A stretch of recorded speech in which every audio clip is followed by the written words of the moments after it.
ये कहानी एक गांव की है जहां सभी लोग अपना गुजारा करने के लिए खेती करते थे।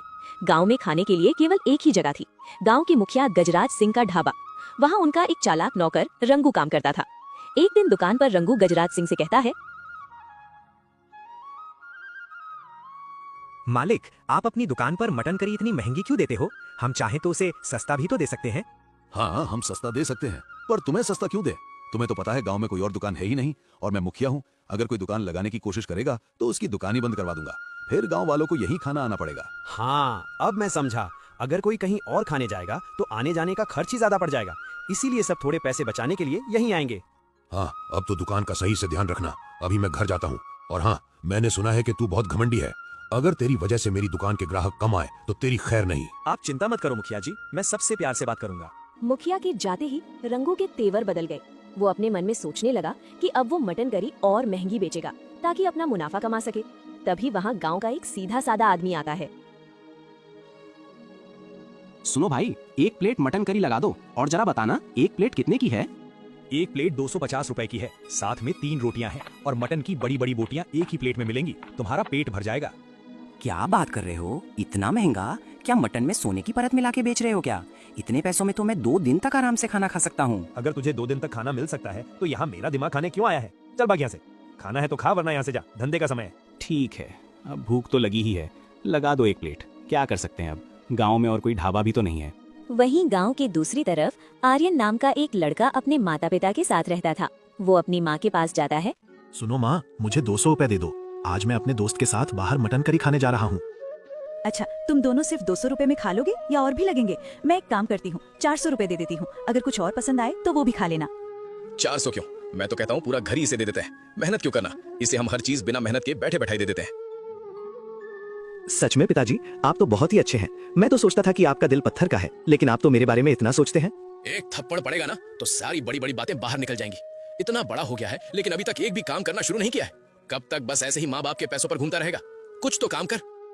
बेटा, तू अभी इनकी बातों पर ध्यान मत दे, ये थोड़ा गुस्से में है। जा, तू बाहर जा रहा था ना? हाँ जा। हाँ जा जा, ऐसे ही अपनी जिम्मेदारियों से दूर भागते रहना। पिताजी, आप चिंता मत करो, मैं कुछ ना कुछ जरूर करूंगा। बस थोड़ा सब्र करो, अभी मैं थोड़ा घूम कर आता हूँ। आर्यन घर से निकलकर अपने दोस्त राजू के पास पहुंचता है, जो एक पेड़ के नीचे उसका इंतजार कर रहा था। क्या हुआ भाई, आज तो आने में बड़ी देर कर दी। मेरे पेट में तो चूहे कूद कूद कर कह रहे हैं जल्दी से मटन करी खाने चलो। हाँ यार, क्या बताऊँ, पैसे मांगने मम्मी के पास गया था, वहाँ पापा भी बैठे थे। फिर तो तुम जानते ही हो पापा को, 200 रुपए के साथ साथ 400 बातें भी सुना दी। हाँ, मेरे घर पर भी यही होता है, सब यही कहते रहते हैं, कुछ काम कर कुछ काम कर। पर करूं भी तो क्या करूं, खेती का काम होता नहीं और कोई और काम भी नहीं है। चलो अब चलकर मटन करी खाते हैं और मन ताजा करते हैं। दोनों दोस्त रंगू के ढाबे पर पहुंचते हैं। देखो, मैं 400 लाया हूँ और तुम 200 लाए हो। अब हम एक एक प्लेट मटन करी खाएंगे और बचे हुए पैसों से कल कुछ खाएंगे, ठीक है? सुनो सुनो भाई, यहाँ 200 का कुछ नहीं मिलता। एक प्लेट मटन करी 250 रुपए की है। 200 में तो बस करी मिलेगी, रोटी नहीं। ये क्या बात कर रहे हो तुम? हम तो यहाँ रोज आते हैं, कल तक तो 200 रुपए की मटन करी थी, ये अचानक से 250 कैसे हो गई? हाँ, तो इतनी महंगाई बढ़ गई है। एक तो तुम गरीबों को 250 में मटन करी और रोटी मिल रही है, उसके बाद भी तुम्हें चाहिए कि 200 का मिले।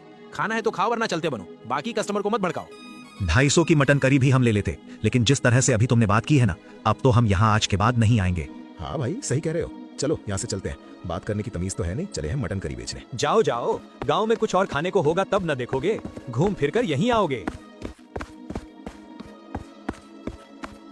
रास्ते में मुखिया गजराज सिंह अपने खेतों का काम देख रहे थे। उन्होंने इन दोनों दोस्तों की बहस सुन ली और उन्हें पास बुलाया। अरे सुनो तुम लोग, जरा सा यहाँ आना।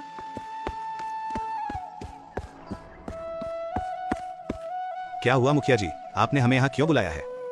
मैंने सुना तुम कुछ महंगी मटन करी जैसा कह रहे थे। गांव में तो एक ही जगह मटन करी मिलती है, मेरी दुकान पर, लेकिन मैं तो महंगा नहीं देता। क्या मुखिया जी, कल तक आप मटन करी 200 में देते थे, वही मटन करी आज आपका नौकर 250 में दे रहा है। क्या कहा? 250 में? कुछ तो गड़बड़ है। लगता है ये रंगू पैसे के घपले के लिए मेरे पीछे पीछे 250 में मटन करी बेच रहा है। मुखिया गजराज सिंह गुस्से में आग बबूला होकर अपने ढाबे पर पहुंचता है और रंगू से बोलता है, रंगू, ये क्या सुनने में आ रहा है मुझे? तू यहाँ एक प्लेट मटन करी 250 में बेच रहा है? तुझे मेरी ही दुकान मिली है अपना मुनाफा करने के लिए? सरपंच जी, इसमें मेरा मुनाफा कहाँ है? ये तो आपका ही मुनाफा है। मैं तो आपको बताने ही वाला था, लेकिन लगता है आपको बताने से पहले ही सब पता चल गया। हाँ, अब तो मुझे जरा बता, इसमें मेरा मुनाफा कैसे है? मुखिया जी, जब हम 200 की मटन करी देते हैं तो हमारा मुनाफा 100 का होता है, लेकिन 250 की मटन करी में हमारा मुनाफा 150 का हो रहा है और सुबह से कस्टमर्स यहाँ खाने आ भी रहे हैं। आपको तो पता ही है, गांव में हमारी ही दुकान है तो लोग जाएंगे भी तो कहाँ जाएंगे। हाँ, लेकिन फिर भी कुछ लोगों के लिए तो ये महंगा ही पड़ रहा है, जिस वजह से वे लोग आना बंद कर रहे हैं। मुखिया जी, एक दो लोगों के आने या ना आने से क्या फर्क पड़ता है? वैसे भी मुनाफा इतना हो रहा है कि एक दो अगर नहीं भी आएंगे तो भी रोज से ज्यादा मुनाफा होगा। दूसरी तरफ चाय की एक टपरी पर आर्यन, उसका दोस्त राजू और गांव का एक बुजुर्ग आदमी बैठे बातें कर रहे थे। आज सुबह सुबह मैं गजराज के ढाबे पर गया था। बताओ, इतनी लूट मचा रखी है, 250 रुपए में 1 प्लेट मटन रोटी दे रहे हैं। हाँ, हम भी अभी वहीं से आ रहे हैं। हमने भी जब सुना कि 250 रुपए प्लेट है तो हम वहाँ से चले आए, लेकिन अब हम क्या खाएं? हमें भूख भी लग रही है और गाँव में कोई दुकान भी नहीं है। तुम तो फिर भी चले आए, मैं तो सुबह गया था। इतना भूखा था कि मजबूरी में 250 रुपए की प्लेट ही खानी पड़ी। और इसी बात का तो रंगू और मुखिया मिलकर फायदा उठा रहे हैं। मजबूरी है, लोग तो खाएंगे ही, चाहे महंगा दो या सस्ता। हाँ, सही कह रहे हो। गांव में किसी को तो खाने पीने की और भी चीजों की दुकान खोलनी चाहिए। हाँ तो आर्यन, तुम ही खोल दो ना। तुम्हें शायद पता नहीं होगा, लेकिन तुम्हारे पापा एक समय में पूरे गांव में अपनी मटन रोटी के लिए मशहूर थे। उनके जैसी मटन रोटी कोई नहीं बनाता था। तुम उनसे बात करो, मटन बनाना सीखो और ठेला लगा दो। क्या? पर पापा ने ठेला बंद क्यों कर दिया? अगर वो इतना अच्छा बनाते थे तो फिर ऐसा क्या हुआ कि उन्हें काम बंद करना पड़ा?